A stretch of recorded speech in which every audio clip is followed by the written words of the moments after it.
For the first time in 25 years, former Congress President Sonia Gandhi won't contest the Lok Sabha polls from Uttar Pradesh. And Priyanka Gandhi is unlikely to fight from Raebareli. Rahul Gandhi has decided to contest from Wayanad. He's not biting the bait dangled by the BJP in Amethi. Not just the Gandhis. Party President Mallikarjun Kharge is yet to throw his hat in the ring. The Lok Sabha ring, that is. Sachin Pilot hasn't announced his candidature either. Although tickets for many seats are yet to be announced, one thing is clear. The grand old party is ceding space in many constituencies of North India. Is its nucleus shifting south of the Vindhyas thanks to the victory in the assembly elections in Karnataka and Telangana? Joining me to discuss this are political analyst Banuchandar Nagarajan and my colleague Brijesh Pandey. Brijesh, I want to start by asking you, no Gandhis in Uttar Pradesh? How did that happen? I think, the exit of Gandhis from Uttar Pradesh is now a reaffirmation of the fact that they no longer exist as any kind of power within the state of Uttar Pradesh. It has always been said that road to Delhi goes via Lucknow. Absolutely. And that for a reason, because earlier Uttar Pradesh used to have 85 seats. Now they have 80 seats post Uttarakhand, Uttar Pradesh-Uttarakhand bifurcation. Out of 80 seats, now their position is much worse than a regional party could be. If you go by the stats, that is, if you go by, the fact that, when the first time 2014, Smriti Irani fought against Rahul Gandhi, Rahul Gandhi won by 1 lakh plus vote. The second time, she defeated Rahul Gandhi. And now with Rahul Gandhi saying what we have been given to understand by highly placed sources within the Congress, that he feels that, if he wins the election from both sides, which I find very flimsy, personally speaking, I find it very flimsy, that if he wins from both seats, then he might have to give up either seat of Wayanad. Then people will say, that we helped you at the time of your crisis and you are ditching us. And if he leaves Amethi, then they will say that, we made you win, defeat Smriti Irani, and then again you are leaving us. So that kind of, he has projected a catch-22 kind of a situation. There's one more situation in play which nobody wants to argue about or nobody wants to acknowledge, which is the dwindling popularity of Gandhis in their bastion. Sonia Gandhi has been a 5-term MP from Raebareli, but winning Amethi and Raebareli, if you talk to any of, UP watcher for a long time, they have always received support from Mulayam Singh Yadav or the Samajwadi Party. And there's a tacit understanding that, these two seats we are not going to touch. I think that tacit understanding is off. And that is the reason why even Priyanka Gandhi, under the rouge of they're saying that, it's wrong that many people from one family will go on and contest election. But I think the writing is on the wall, Sandeep, as we see it.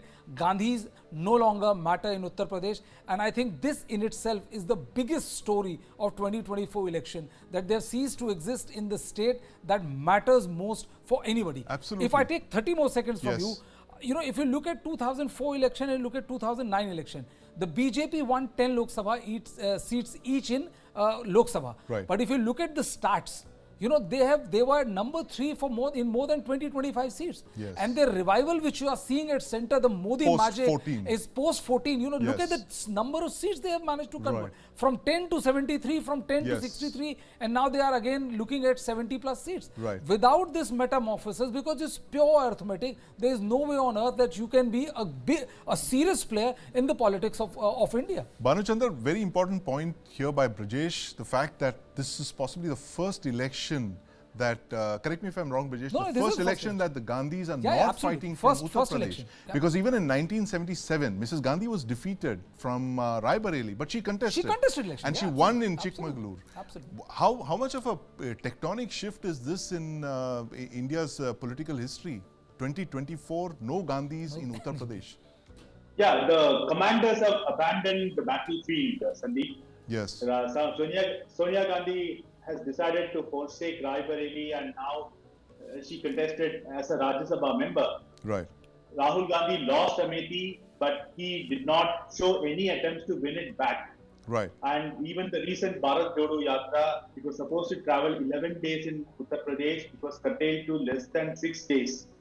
So when the soldiers cannot hear the sound of the trumpet, what are they going to fight for?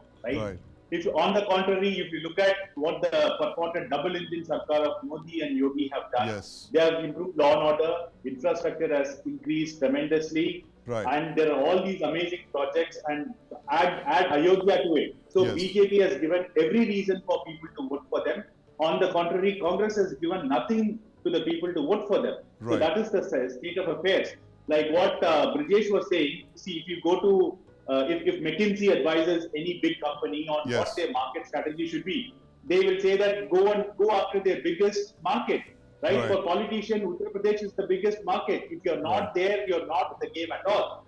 Yeah, I mean, maybe they're doing better comparatively in South India than North India, right? But you cannot abandon your biggest market. You can't abandon your biggest market. That's a very important point there. And you know, this comparison that Banuchandar made about generals abandoning the field, and how is the Congress going to revive itself, where, you know, the BJP, when it had to revive itself at 14, it went to Uttar Pradesh.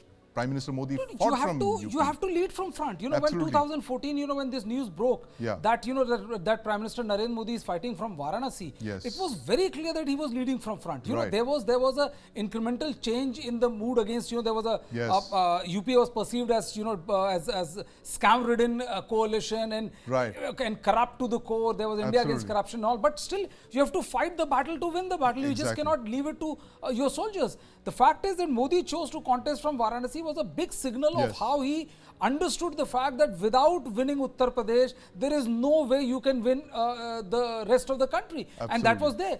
Right now, I think, you know, there is another first, I would say, that has happened in the northern India, which is that there is not a single state in northern India in which BJP has a government of its own. And if you discount Himachal Pradesh, and that doesn't come in North India. You mean the Congress? The Congress party. They don't have a single government in the entire North India. And you know, wherever they are, be it Uttar Pradesh or be it, you know, Bihar, they are a second or third rung party there. And you know, the party is not understanding that it's good that they are doing better in South India. But how can you not contest election or provide a semblance of fight in more than 250 seats?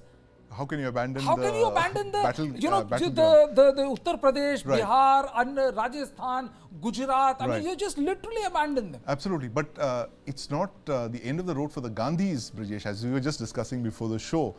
Maneka and Varun Gandhi, they're the two Gandhis in the BJP. And their candidatures, interesting, those seats have not been announced yet, Sultanpur and Pilibhit. What are you hearing? Is it possible that both of them could get BJP's? Well, you know, what I'm hearing, Sandeep, is that, you know, only one will get the ticket. And most likely the mother will get the ticket because, you know, she has, despite her differences with the top man, you know, she has maintained a degree of proper behavior, even when, you know, things have not gone her way. And she has maintained the decorum which is required by the party. Varun Gandhi, on the other hand, was playing the truant, the rebel within the BJP. And, you know, if you 10 years of experience is anything to go by. The BJP can suffer anything, but the BJP is not going to suffer any kind of rebellious act and public dissent. Public dissent and all. And and Varun Gandhi has not left even, you know, one single occasion in which he has not taken a pot shot at the Prime Minister, at the structure of the government of Uttar Pradesh. I know there are many within the BJP who feel that, you know, I agree that you have a Gandhi surname, but boss, much water has flown through river Ganges for us to be enamored of the surname. You know, there are people who may be having a less celebrated surname, but they are far more successful in getting party incremental votes, seats to win and ensure that the legacy of Modi and the BJP continues, rather than, you know, your name where you're behaving like a petulant child. And, you know, you feel that everything should be given to you rather than you going ahead and earning those things. And earning those things. Banuchandar, so this comes with a caveat, this Gandhi's exit UP, but it is the Rajiv Gandhi family. The BJP Gandhis are very much in the fray, as Brijesh just told us, that it's quite likely that Maneka Gandhi could get the thing. And she's the oldest parliamentarian. She's the oldest in the Lok Sabha. So it's quite possible she could get an 8th consecutive Lok Sabha, win her 8th consecutive Lok Sabha elections. But you know, going beyond this thing, the 2024 elections, Banuchandar, where do you see the revival of the Congress taking place? Do you think in 2024, going by what the opinion polls are forecasting, including our own, that the Congress becomes yet another regional party like several other regional parties? Yes. Yesterday, or a couple of days ago, I was in your channel discussing the various seats of various states, Sandeep, in which the most surprising thing was it drew a blank in Punjab. If you look at the 52 seats that Congress won in 2019, apart from the 15 in Kerala, 8 in Tamil Nadu, a substantial chunk, 8 came from Punjab. So if they are drawing a blank in Punjab, it is alarm bells, real serious alarm bells for the Congress.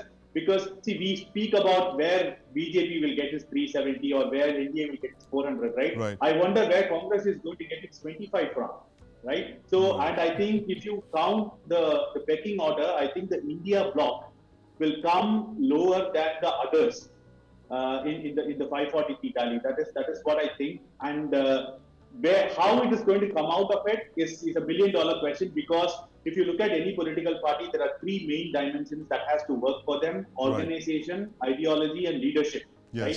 Organization is in tatters. They have to build it bottom up. Ideology, they still don't have a working ideology. We still do not know what the Congress stands for.